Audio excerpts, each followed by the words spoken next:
जय हिंद दोस्तों, इग्नो वाला फौजी यूट्यूब चैनल में आपका स्वागत है। आज हम बात करेंगे BEVI 181 पर्यावरण अध्ययन के चैप्टर नंबर 7 के बारे में, जो कि है ऊर्जा संसाधन। इस चैप्टर के हम देखेंगे थ्योरी प्लस MCQ। सबसे पहले देख लेते हैं इस चैप्टर के MCQ किस टाइप में आते हैं, और फिर देखेंगे इस चैप्टर की ओवरऑल कंप्लीट थ्योरी और उससे निकलने वाले इंपॉर्टेंट 1 नंबर के क्वेश्चन की क्या क्या आ सकते हैं। वो हमारे 24 क्वेश्चन हैं, वो आपको मैं लास्ट में करवाऊँगा। सबसे पहले देखिए जो MCQ दे रखे हैं प्रीवियस ईयर के, वो देखेंगे इस चैप्टर से कौन कौन से आए हैं। हिमाचल प्रदेश में मणिकरण में गर्म झरनों की प्राकृतिक ऊर्जा का स्रोत क्या है? तो भूतापीय ऊर्जा है, उससे गर्म झरने निकलते हैं, वो क्या है? ऊर्जा का स्रोत है। तो ये इसका राइट आंसर आएगा भूतापीय ऊर्जा। ऊर्जा का वाणिज्यिक स्रोत कौन सा है? तो ऊर्जा का वाणिज्यिक स्रोत है प्राकृतिक गैस। ऊर्जा का नवीकरणीय स्रोत कौन सा है? इन 4 ऑप्शन में से पौधा क्या है? नवीकरणीय स्रोत है।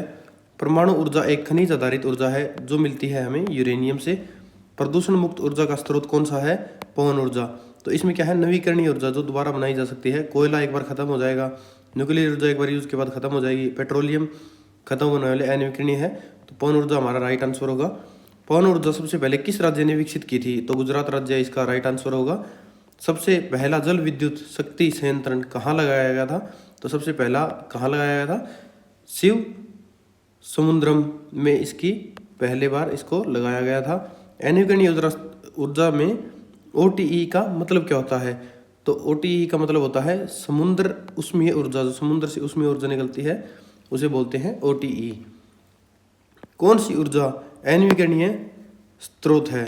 तो कौन सी अनवीकरणीय है इसमें? सूर्य, कोयला, बायोगैस और इसमें से कोई नहीं। कोयला इसका राइट आंसर होगा। ऊर्जा का कौन सा स्रोत सबसे कम वैश्विक तापमान बढ़ाता है? तो भूतापीय ऊर्जा इसका राइट आंसर होगा। ये हमारे 10 MCQs थे जो प्रीवियस ईयर के क्वेश्चन पेपर में आए थे। अब हम देखेंगे इसकी थ्योरी और फिर इसके जो इंपॉर्टेंट 1 नंबर के क्वेश्चन है वो देखेंगे। इसके परिचय में देखेंगे कार्य करने की जो ताकत है उसे क्या बोलते हैं? ऊर्जा है। तो हमारे शरीर को ऊर्जा कहाँ से मिलती है? जो हम खाना खाते हैं उससे हमारी बॉडी टेम्परेचर जनरेट करती है, ऊर्जा जनरेट करती है, जिससे हमारा शरीर चलता है। जैसे जैसे क्या है मनुष्य का विकास हो गया, तो क्या है धीरे धीरे औद्योगिकरण आया। औद्योगिकरण में पहले काम करने के लिए क्या मनुष्य की जरूरत पड़ती थी, तो आदमी उसमें काम करते थे। फिर धीरे धीरे क्या है डिमांड बढ़ गई। डिमांड बढ़ने के बाद क्या है मशीनरी और ज़्यादा आ गई। उसके बाद ईंधन की जरूरत पड़ने लगी, क्योंकि आदमियों का काम मशीनें करने लगी। तो इसके बाद जो है ईंधन का इस्तेमाल होने लगा। फिर जैसे जैसे क्या है विकास की रफ्तार बढ़ी, तो मनुष्य की ऐशो आराम जिंदगी की ख्वाहिश बढ़ गई। उससे क्या है ऊर्जा की मांग और बढ़ गई। जनसंख्या बढ़ने से क्या है दिन भर और ज़्यादा ऊर्जा की डिमांड बढ़ गई। दुनिया में क्या है जो विकसित देश हैं वो सबसे ज़्यादा ऊर्जा का इस्तेमाल करते हैं। इसका एग्जाम्पल देख सकते हैं। जो विकसित देश है उसमें 30% जनसंख्या रहती है और टोटल ऊर्जा का कितना इस्तेमाल करते हैं? वो 80%। एक उदाहरण के तौर पे देखते हैं, अमेरिका है, विश्व की केवल 3% जनसंख्या रहती है और ऊर्जा का कितना इस्तेमाल करते हैं? 25% ऊर्जा का इस्तेमाल करते हैं। ऊर्जा खपत से हमें किसी देश की तरक्की का दर का पता कर सकते हैं। जिसमें क्या है किस देश की कितनी तरक्की है, तो उसको डायरेक्टली क्या कर सकते हैं हम देख सकते हैं कि वो उतना ही विकसित होगा। ऊर्जा संसाधन 2 प्रकार के होते हैं। तो ऊर्जा के 2 प्रकार के संसाधन है, पहला है नवीकरणीय, दूसरा है अनवीकरणीय संसाधन। नवीकरणीय जो बार बार बनता रहता है, अनवीकरणीय यूज के बाद उसका खत्म हो जाते हैं, उनका अस्तित्व नहीं रहता। नवीकरणीय संसाधन वे हैं जो बेहिसाब मात्रा में उपलब्ध हैं। उदाहरण सौर ऊर्जा, पवन ऊर्जा। अनवीकरणीय संसाधन क्या है? जो सीमित मात्रा में मौजूद है और बस एक बार इस्तेमाल करने के बाद इसका प्रयोग नहीं किया जा सकता। उदाहरण के लिए देख लेते हैं कोयला और पेट्रोलियम। प्राकृतिक गैस का प्रयोग CNG के तौर पर किया जा सकता है। दिल्ली में 2000 में CNG का प्रयोग बसों और ऑटो रिक्शा में किया जाने लगा था। ये गंदगी मुक्त गैस है। इसे क्या है इको फ्रेंडली गैस भी बोलते हैं। हाइड्रोजन गैस भी भविष्य के ईंधन के नाम से जानी जाती है और आने वाले वक्त में इसका प्रयोग रसोई गैस के रूप में किया जाएगा। इसका रसोई गैस में तो पता नहीं प्रयोग किया जाएगा नहीं किया जाएगा, परंतु ट्रेन चलाने के लिए इसका प्रयोग किया जाने लगा है। जैसे इसका पहली भारत में ट्रेन चल चुकी है जो कि हाइड्रोजन गैस से चलेगी। वो कहाँ से चलेगी? हरियाणा के सोनीपत से हरियाणा के जींद के रेलवे स्टेशन तक चलेगी। तो ये क्या है एक अच्छा इनिशिएटिव है, क्योंकि इससे क्या है गैसों का उत्सर्जन नहीं होता, बल्कि इससे क्या है पानी निकलता है। और ये कहाँ से चलेगी? सोनीपत से जींद तक इसका उद्घाटन हो चुका है और ये पहली हाइड्रोजन ट्रेन चल चुकी है इंडिया में। तो इसमें देखेंगे ऊर्जा के नवीकरणीय जो ऊर्जा संसाधनों का बारे में हम पढ़ेंगे कि ऊर्जा के नवीकरणीय संसाधन क्या है, उपाय वगैरह उनके चीज़ों के बारे में पढ़ेंगे। नवीकरणीय ऊर्जा स्रोत। तो नवीकरणीय ऊर्जा स्रोत क्या है? पन बिजली ऊर्जा, पवन ऊर्जा, ज्वारीय ऊर्जा, समुद्री ताप ऊर्जा। अगर आपको इग्नो से रिलेटेड कोई भी असाइनमेंट चाहिए, उसकी सोल्ड PDF चाहिए, तो आप दिए गए नंबर पर व्हाट्सअप मैसेज करके सोल्ड PDF प्राप्त कर सकते हैं। आपको अच्छी क्वालिटी की PDF मिलेगी। तो दूसरा क्या है? लहर ऊर्जा, भूतापीय ऊर्जा, सौर ऊर्जा, ज्वार भाटा ऊर्जा और नाभिकीय ऊर्जा।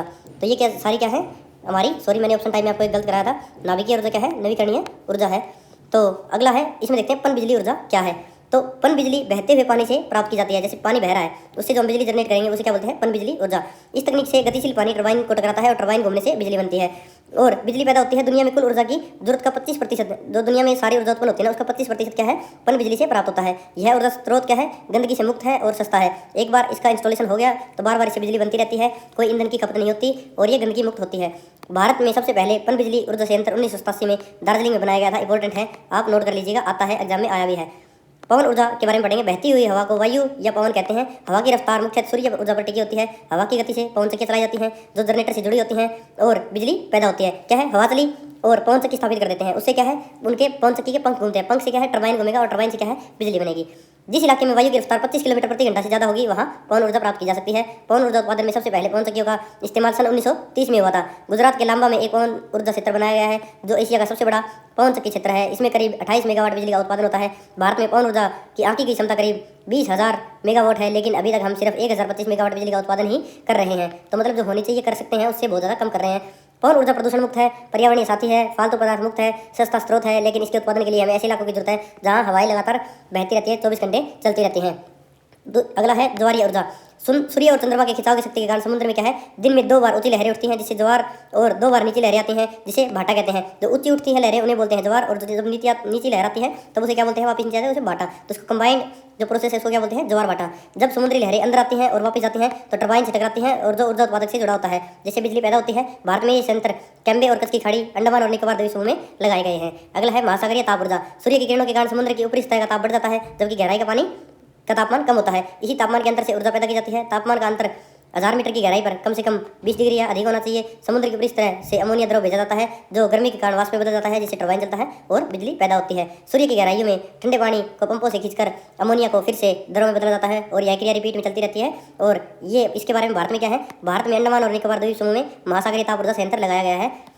तो ये इंपॉर्टेंट है, ये देख लीजिएगा। भूतापीय ऊर्जा। पृथ्वी के भीतर की गर्मी का इस्तेमाल एक ऊर्जा स्रोत के रूप में किया जा सकता है, इसे भूतापीय ऊर्जा कहते हैं। पृथ्वी के केंद्र का तापमान करीब 6000 डिग्री सेल्सियस होता है। तो ये एमसीक्यू बन सकता है, इंपॉर्टेंट है। कई बार यह गर्मी ज्वालामुखी के रूप में बाहर आती है या इस गर्मी से गर्म पानी के चश्मे निकलते हैं, इसे हम बिजली उत्पादन कहते हैं। इस प्रणाली के तहत हम ठंडा पानी पंप के जरिए नीचे भेजते हैं। जब पृथ्वी के नीचे यह गर्म पत्थरों से टकराता है तो वह भाप के रूप में तब्दील हो जाता है और यह वाष्प ऊर्जा जमीन से छेद करके ऊपरी सतह पर लाई जाती है और जिससे टरबाइन चलते हैं जो बिजली का उत्पादन करते हैं। यह प्रदूषण रहित होती है, सस्ता ऊर्जा का जरिया है, लेकिन इन क्षेत्रों से जहरीली गैसें निकल सकती हैं जो स्वास्थ्य के लिए नुकसानदायक हो सकती है। तो इसका एक ये ड्रॉबैक है। सौर ऊर्जा के बारे में बात करेंगे जो वर्ल्ड का सबसे बेनिफिशियल नवीकरणीय ऊर्जा स्रोत है। सूर्य से प्राप्त होने वाली ऊर्जा को हम सौर ऊर्जा बोलते हैं। सौर ऊर्जा पृथ्वी पर ऊर्जा का सबसे असली स्रोत है। सूर्य में ऊर्जा का नाभिकीय संलयन से बनती है। तो सूर्य में कौन सी प्रक्रिया होती है? नाभिकीय संलयन प्रक्रिया होती है, ये इंपॉर्टेंट है, याद रखिएगा। और प्रकाश व ताप के रूप में पृथ्वी पर पहुंचती है।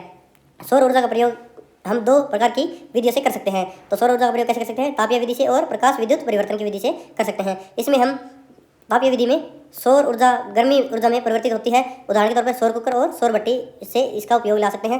प्रकाश विद्युत परिवर्तन, इस विधि में सौर ऊर्जा को सीधे विद्युत में बदला जाता है। इसमें क्या है? सिलिका सेलों की मदद से ऊर्जा को विद्युत ऊर्जा में बदला जाता है। इससे विद्युत का संचयन करने के बाद प्रयोग किया जा सकता है। भारत में सौर ऊर्जा का प्रचार और प्रसार किया जा रहा है, जिससे क्या है? गाँव में अभी तक बिजली नहीं पहुंची है, वहाँ सौर लालटेन आदि का प्रबंध सरकार द्वारा किया जा रहा है। सौर ऊर्जा एक नवीकरणीय और प्रदूषण मुक्त ऊर्जा संसाधन है, लेकिन अभी तक यह क्या महंगी विधि है, क्योंकि जो सौर ऊर्जा प्लेट्स हैं उसको बनाने में चांदी का प्रयोग किया जा रहा है, जिसके कारण वो कॉस्टली बनती है और इसलिए इसकी क्या है? गांव तक पहुंच कम है। परंतु सरकारें क्या है? इस तरफ अच्छा कदम उठा रही है। सरकार सब्सिडी द्वारा गांव में इसको प्रोवाइड करा रही है।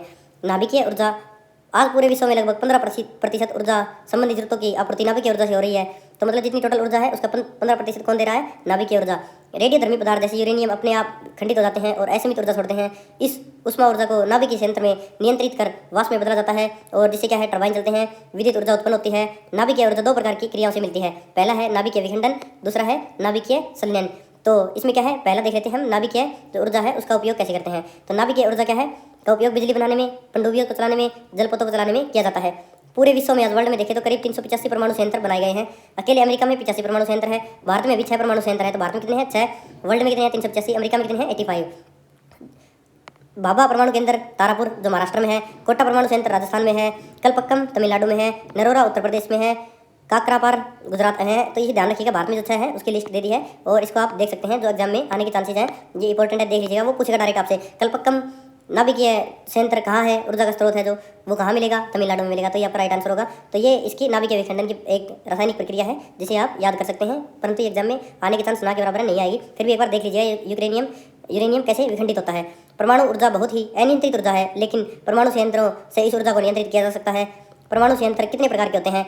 हल्के जल संयंत्र, भारी जल संयंत्र और द्रवीकृत सोडियम संयंत्र। तो इसमें क्या प्रयोग होता है उसके बारे में बताया, उसके आधार पर इसका क्लासिफिकेशन किया गया है। पहले देखते हैं हल्के जल संयंत्र के कौन होते हैं। इस संयंत्र में साधारण पानी शीतलक के रूप में प्रयोग किया जा सकता है। तो क्या है इसमें, क्या है, साधारण पानी जो हमारा मीठा जल है, नॉर्मल ड्रिंकिंग वाटर है, उसको प्रयोग किया जाता है। शीतलक जो इसको टरबाइन वगैरह चलते हैं, जो इसकी रोड वगैरह है, उनको ठंडा करने के लिए उपयोग की जाती हैं, तो उसमें हल्के जल संयंत्र बोलते हैं। भारी जल संयंत्र में क्या है, वाटर को क्या बोलते हैं, H2O, जो मीठा जल होता है। और जो भारी जल होता है, खारा पानी होता है, उसको क्या बोलते हैं, D2O, जो हार्ड वाटर होता है, उसे बोलते हैं हैवी वाटर। तो भारी जल संयंत्र में क्या है, D2O शीतलक के रूप में प्रयोग किया जाता है, खारा पानी ठंडा करने के लिए प्रयोग किया जाता है। द्रवीकृत सोडियम संयंत्र, यह सबसे उन्नत किस्म है, जिसमें क्या है, द्रवीकृत सोडियम है, शीतलक के रूप में प्रयोग किया जाता है। अगला है जैव भार ऊर्जा। किसी भी पारिस्थितिक तंत्र की संरचनाओं में मौजूद कुल कार्बनिक पदार्थों को जैव भार बोलते हैं।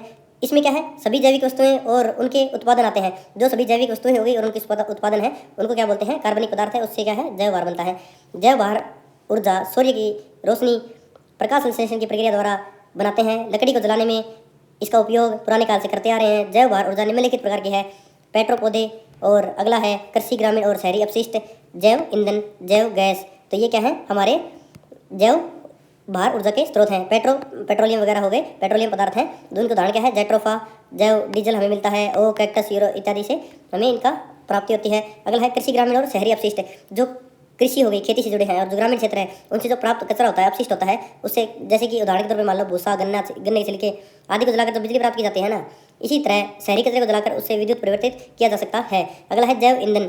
कुछ पौधों में शर्करा की मात्रा अधिक होती है, जैसे गन्ने और मक्का। इस शर्करा का किण्वन प्रक्रिया से, जिसे बोलते हैं फर्मेंटेशन प्रक्रिया से, अल्कोहल में बदला जाता है, जिसका उपयोग ईंधन के रूप में किया जा सकता है।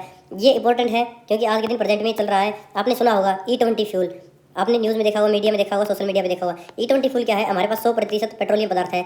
जैसे पेट्रोल 100% पेट्रोल है, तो इसमें सरकार क्या करेगी, 80% पेट्रोल इसे लेगी और प्लस 20% इसमें अल्कोहल लेगी, जो किससे बना हुआ, जैव ईंधन, बायोफ्यूल होगा, जो गन्ने और मक्के से बनेगा, और इसे बोलते हैं E20 फ्यूल, क्योंकि इसमें 20% अल्कोहल मिलाया जाता है, जिससे क्या है, इसकी बनने वाली कॉस्ट और इससे जो निकलने वाला प्रदूषण है वो कम हो जाएगा। जैविक गैस का उत्पादन पेड़ पौधे, पशुओं के कूड़े का सूक्ष्म जीवों द्वारा विघटन होता है। जैविक गैस मुख्यतः मीथेन, कार्बन डाइऑक्साइड, हाइड्रोजन और नाइट्रोजन का मिश्रण है, जिसमें क्या है, मीथेन की मात्रा सबसे ज़्यादा कितनी होती है, 50 से 75% होती है। शुरू में जैविक गैस संयंत्र ज़्यादा कामयाब नहीं हुए, क्योंकि जो जैविक अपशिष्ट है ना, उसकी लगातार आपूर्ति नहीं होती थी। आजकल क्या है, इसके स्थान पर लकड़ी का बुरादा मिलने लग गया, चावल के छिलके मिलने लगे, तो इससे क्या है, उनकी आपूर्ति पूरी हो रही है। इस वजह से जैविक गैस बनाई जा रही है। जैविक गैस संयंत्र 2 प्रकार के होते हैं, तैरते टैंक वाले और स्थिर गुंबद वाले। तो ये आप पढ़ सकते हैं। और जो तैरते टैंक है, इसमें क्या है, जमीन के अंदर एक टैंक बनाया जाएगा, जिसके अंदर क्या है, एक लोहे का ड्रम होगा, वो इस पर तैरेगा। और स्थिर गुंबद में क्या होगा, लोहे के ड्रम की बजाय क्या करेंगे, ईंट से बना हुआ गुंबद बना देंगे। तो ये 2 प्रकार के जैव गैस के तरीके हो गए। हाइड्रोजन के बारे में पढ़ेंगे अब।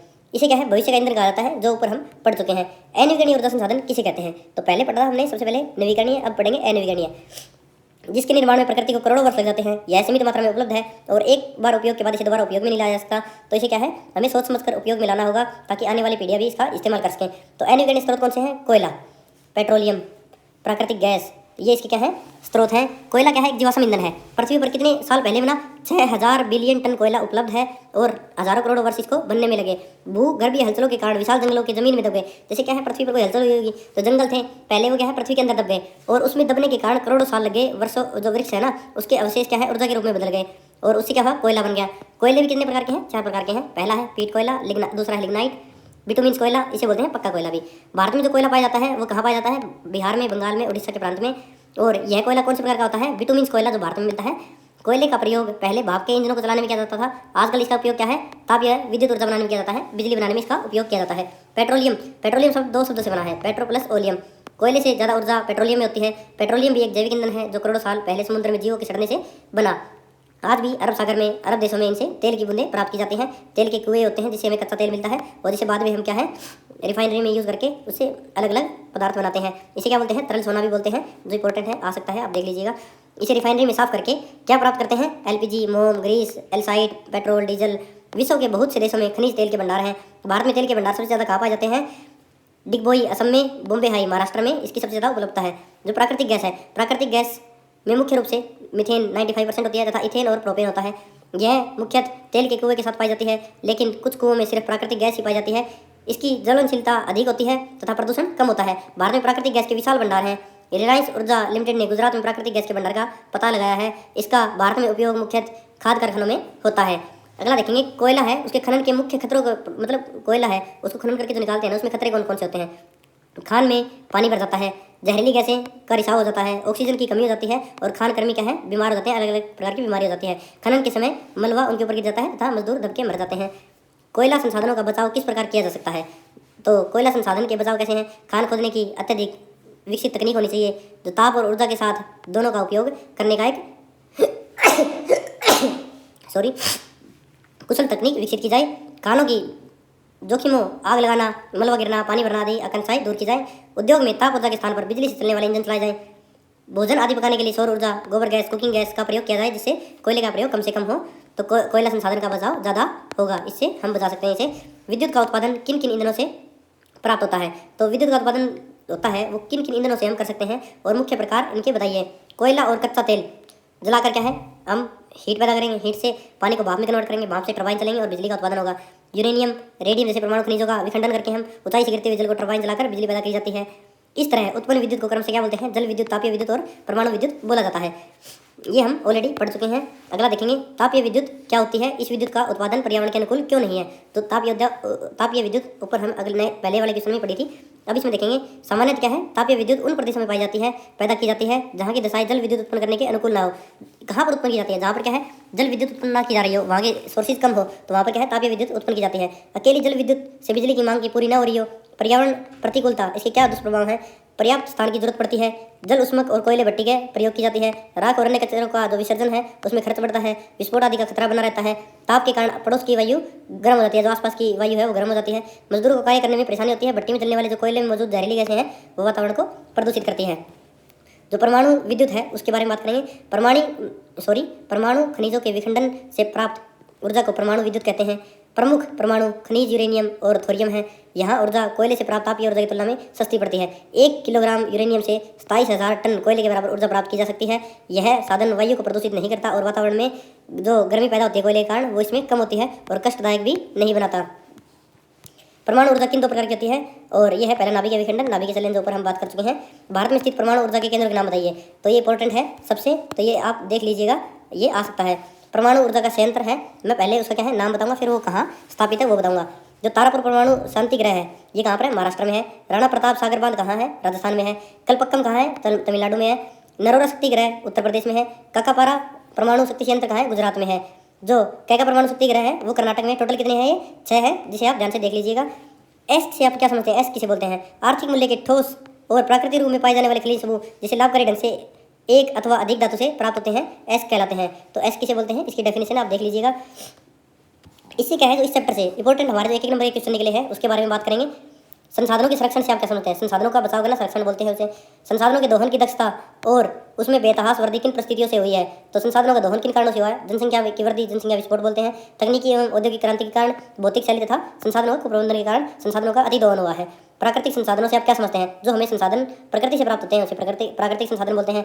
संसाधन की परिभाषा दीजिए। संसाधन क्या होते हैं, प्रत्येक उपयोगी वस्तु अथवा पदार्थ जिनका रूपांतरण करने से उपयोगिता और मूल्य दोनों बढ़ जाए उसे क्या बोलते हैं, संसाधन बोलते हैं। सतत पोषणीय विकास से आप क्या समझते हैं, ये हम प्रीवियस चैप्टर में समझ चुके हैं इसका पूरा कॉन्सेप्ट, फिर भी इसकी एक बार डेफिनेशन देख लीजिए। विकास की वह प्रक्रिया जिससे मानव की जरूरतें पूरी होती रहती हैं और पर्यावरण को नुकसान नहीं पहुंचता और आने वाली पीढ़ियां भी इनका उपयोग कर सकती हैं, ये होगी इसकी पूरी डेफिनेशन, ये आदि दी गई है।